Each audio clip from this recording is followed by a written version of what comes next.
The Man in Apartment 19. It started with the smell. Not strong, not at first, just a faint metallic tang that drifted through the hallways of the old apartment building on West Hallow Street. Most tenants assumed it came from the rusted pipes or the garbage chute that hadn't been fixed since spring. But by autumn, the smell was sharper, heavier, like something rotten had soaked into the walls. The landlord ignored the complaints. "Old building," he'd say, lighting another cigarette. "You'll get used to it." But no one ever really did. Ethan Cross moved into Apartment 19 in late September. Quiet man, mid-30s, always wore a long black coat, even on warm days. He had no family, no friends, and no deliveries. Just a few suitcases, an old record player, and a box that he carried himself, cradled like something sacred. The neighbors tried to be friendly at first. Mrs. Delaney, from 17, baked him cookies. He didn't answer the door. Mark, the college kid from 21, invited him for beers. Ethan just stared, smiled faintly, and said, "I don't drink anymore." That "anymore" lingered like a stain. At night, people began hearing noises, soft dragging sounds like furniture being pulled across the floor, followed by rhythmic thuds. Sometimes a muffled voice would cry out, quickly silenced. Mark recorded one of the noises on his phone. When he played it back, it didn't sound like furniture.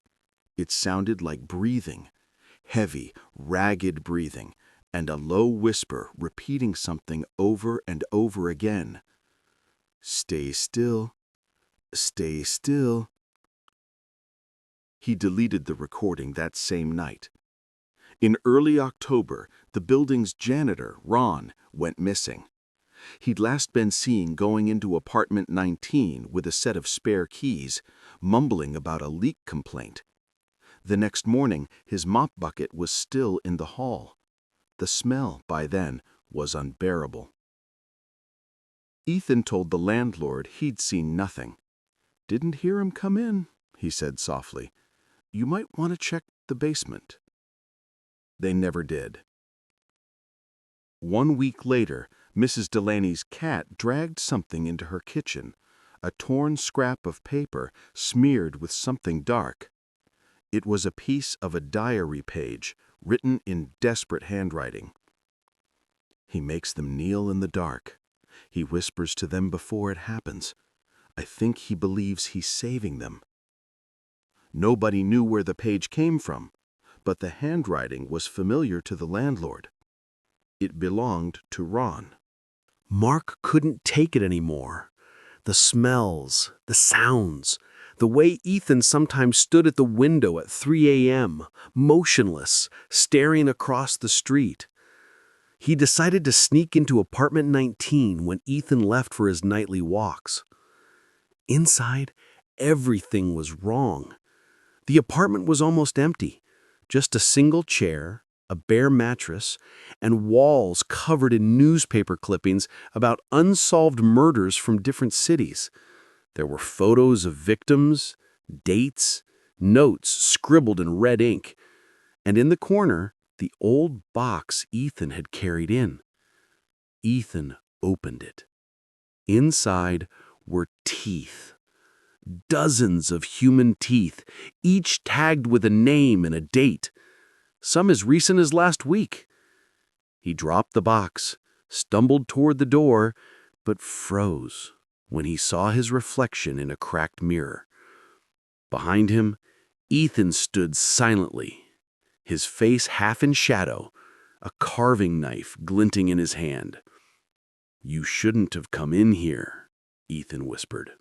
They found Mark's phone days later, smashed and bloodstained, near the dumpster behind the building. The police searched apartment 19, but found nothing. Ethan Cross was gone. The room was spotless, as if no one had ever lived there. Except for one thing, a cassette tape sitting on the windowsill labeled Confession 19. The tape contained Ethan's voice. They never scream for long. The trick is to make them feel safe first. I don't kill for pleasure. I kill for balance. The city is sick, and I'm just removing the infection. His tone was calm, almost tender. At the end of the recording, there was silence. Then, faintly, a door opening, and a woman's voice saying, "Hello? Is someone here?" Then static. The building was condemned within a month. Most tenants moved away, but a few claimed they still heard dragging sounds when walking by at night. Sometimes lights flicker in the windows of apartment 19, even though the power's been cut for years. And if you listen closely through the rusted mail slot, you can still hear it, that faint whisper in the dark, "Stay still, stay still." Part 2, The Collector. Detective Laura Jensen didn't believe in ghosts. She believed in evidence, blood, fibers, phone records, footprints. But the Cross case was the kind that made even a realist like her start checking over her shoulder. It had been 2 years since Ethan Cross vanished. The city had moved on, mostly. The building at West Hallow Street was boarded up and marked for demolition, but the local kids still dared each other to break in. Then, a new body appeared. A woman in her 20s, found in an abandoned subway tunnel 3 blocks from West Hallow. Her teeth were missing, all of them, and her body was arranged in a kneeling position, like she was praying. Laura had seen this before, in the case file marked Apartment 19. At headquarters, Laura dug the old evidence out of storage. Among the dusty boxes was the cassette tape labeled Confession 19. She had heard parts of it years ago, but this time she listened closer. Headphones pressed tight, every word crawling into her ears like static-coated worms. Ethan's voice was calm, precise. "Each one is different. Each one teaches me something. I'm not taking life. I'm collecting stories." Then a pause, a scrape of a chair. Another voice, faint and terrified.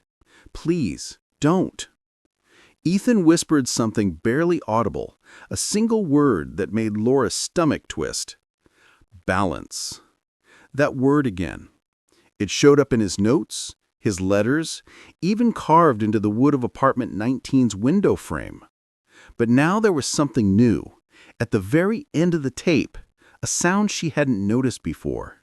A faint train horn. The subway. 2 nights later, Laura followed her gut and went down into the abandoned subway tunnel where the new body had been found. The air was thick with damp and rust. Her flashlight beam cut through clouds of dust, illuminating graffiti and crumbling concrete.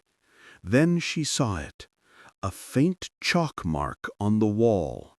19. Further in, she found more numbers, drawn in a perfect sequence. 19, 20, 21. Each number led to a side alcove, blocked by bricks and boards. She pushed one open and found a makeshift room. A mattress, candles, and another small box. Inside the box were more teeth, each tagged carefully. But these were fresh, and one of the tags had today's date. She wasn't alone. Laura turned off her flashlight, pressing herself against the wall. A soft sound echoed through the tunnel, slow, deliberate footsteps. Then a voice, low and rasping. "Detective Jensen, you finally came." Her blood froze. No one had said her name, not out loud. The beam of a lighter flickered ahead, revealing a man's silhouette. He was older, thinner than the photos, his face gaunt, his hair grayed, but those eyes were still Ethan Cross's. "You're not supposed to be here," he said softly. "You'll ruin the balance." Laura drew her gun. "You're under arrest." Ethan smiled. "You think I'm the only one?" Before she could respond, she heard more footsteps behind her, many of them. Shapes emerged from the dark. Men and women dressed in rags, their mouths bloody, their eyes blazed. Each of them was missing teeth. Ethan raised his arms like a preacher before his congregation. "They're my collectors now. The balance must be maintained." Laura fired once. The shot echoed like thunder, and the light from her gunfire illuminated the horror.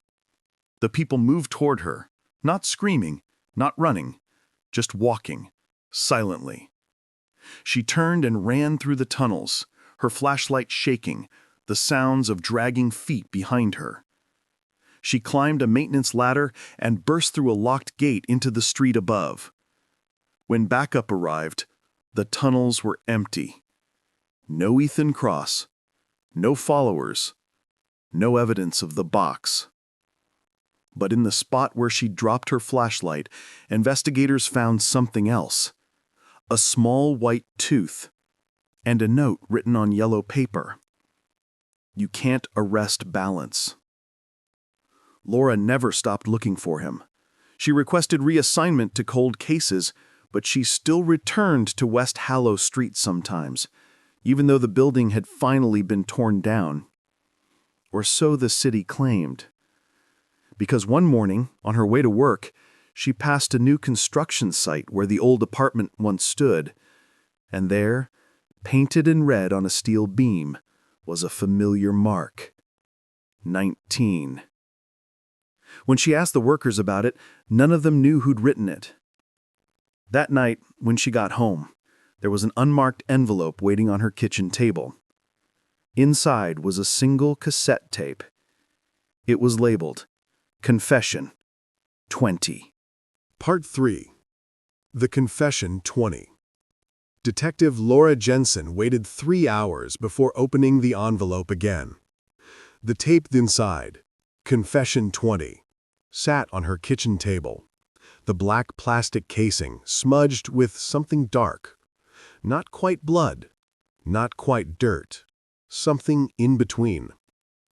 She closed all her windows, locked her door, and placed the cassette into an old player from evidence storage. The machine clicked, hissed, and began to play. Ethan's voice. "If you're listening, Laura, then you've already heard the first one. I knew you would. You can't resist unfinished stories. This one's not about me. It's about what comes next." She felt her stomach twist. The voice wasn't just a recording anymore. It felt present, intimate, like he was whispering from somewhere inside her apartment. "You think you stopped me, but balance doesn't die. It changes shape. It learns. It moves." Then, faintly, in the background, she heard something that made her skin crawl. A sound like dozens of teeth clinking together, rattling in a jar. The tape continued. "I left apartment 19 for a reason. The walls were full. The stories were complete. I needed a new one. A story about you, Laura. You think you're different, but you hunt the same way I do. You collect pain. You listen to people's last moments and call it justice. Her pulse quickened.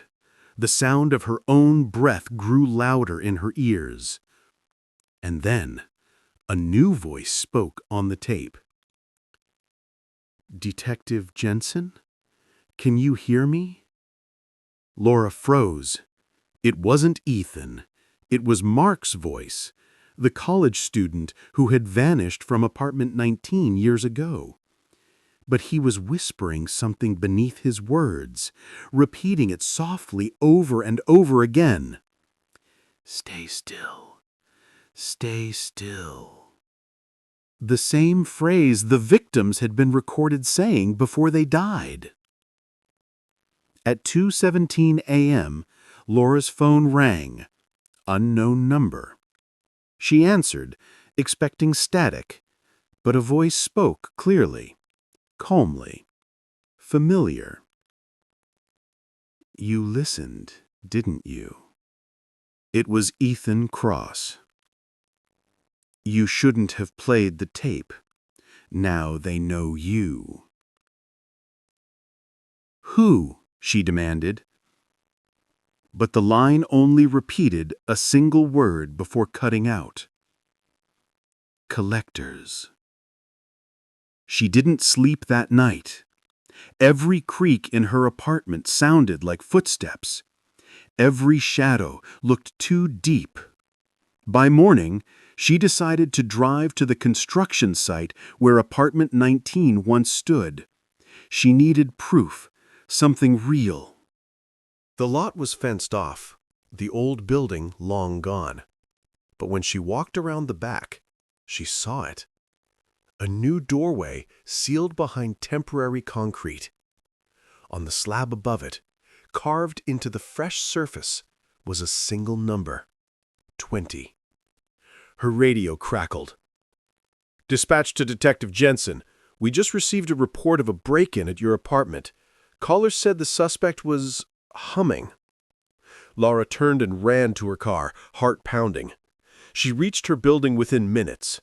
The front door was wide open. Inside, her walls were covered in photographs. Her own case files, pinned up with strings of red thread connecting each victim. But something was wrong. The lines formed a pattern, not random, but deliberate, a spiral, leading to the center of the wall. Pinned in the middle was a tooth. Her cassette player was on again, spinning the tape backwards. The voice that came through was distorted, but she could still make out a sentence. "Balance is not a man. It's a cycle. A collector becomes what he hunts." Then the tape clicked and began playing a new voice. Her voice. "This is Detective Laura Jensen, case file—" No, that's not me. That's not... She ripped the tape out, breathing hard. And in the silence that followed, she heard someone whisper from her hallway, "Stay still." Laura turned with her gun drawn, stepping carefully toward the hall. The apartment was dark except for a faint light flickering from her bathroom. The door was half open. Inside, the mirror was cracked, and written across it in red was a message. Confession 21, begins tonight. In the sink below, something rattled. She looked down and saw her own badge, teeth scattered around it like an offering. Behind her, the phone rang again. She answered with trembling hands. "Who are you?" she whispered. "You already know," said the voice. "You've been collecting them for years." The line went dead.